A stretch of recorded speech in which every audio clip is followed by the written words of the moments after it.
Bonjour et bienvenue. Alors aujourd'hui, on revient sur un sujet qu'on a abordé dans notre article sur Gus Echo, celui du 3 novembre 2025. Vous savez, ce satané film plastique autour des paquets de cartes. Ah oui, celui qui nous rend tous un peu fous à l'ouverture des boîtes de jeux. Exactement.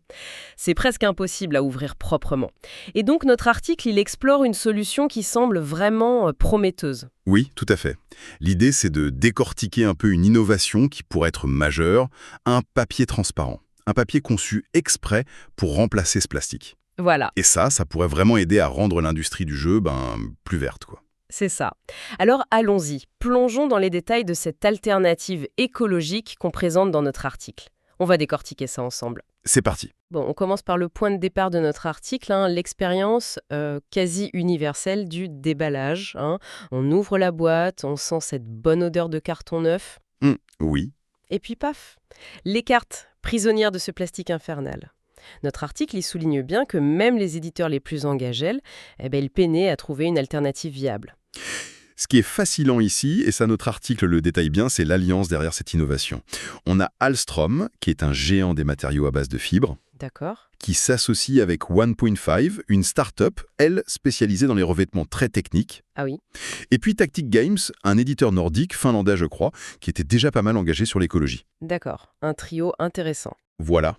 Et leur mission, telle qu'on l'a décrit dans l'article, c'était de créer un papier transparent, important et thermocellable, donc qui colle à la chaleur. Mais sans plastique fossile, du papier transparent qui se soude, c'est fou ça. Exactement. Tactic Games, si vous avez déjà fait un geste en retirant le cellophane autour de la boîte elle-même, mais ce film sur les cartes, ça restait le point noir. Tout à fait. Et le coup de génie, vraiment, que notre article met en avant, c'est que la solution est drop-in. Drop-in, c'est-à-dire... C'est un point crucial de l'article.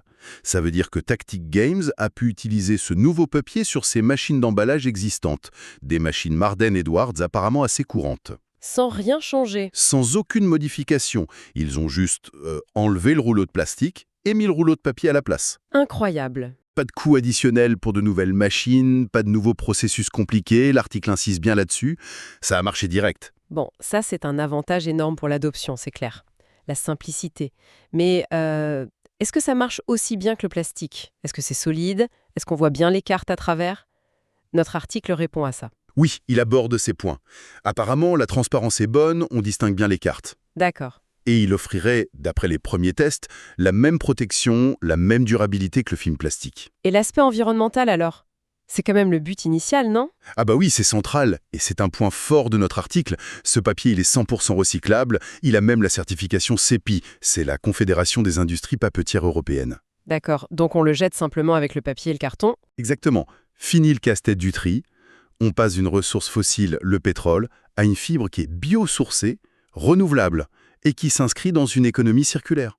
C'est donc un signal assez fort pour toute l'industrie du jeu, comme on le conclut dans notre article. Tout à fait. Alstom et 1.5 vont maintenant analyser les retours d'expérience avant de le proposer plus largement, j'imagine? C'est ça.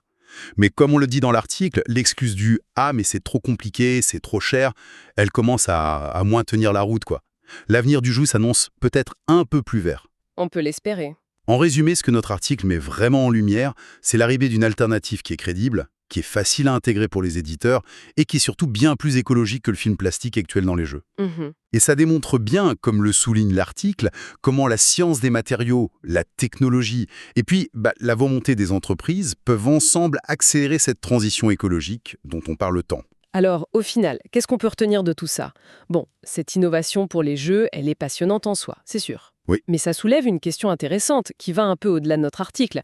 On peut se demander où d'autres ce type de papier, à la fois transparent, résistant et recyclable, pourrait remplacer avantageusement le plastique à usage unique dans notre quotidien. Ah oui, bonne question. Voilà, ça laisse matière à réflexion pour la suite.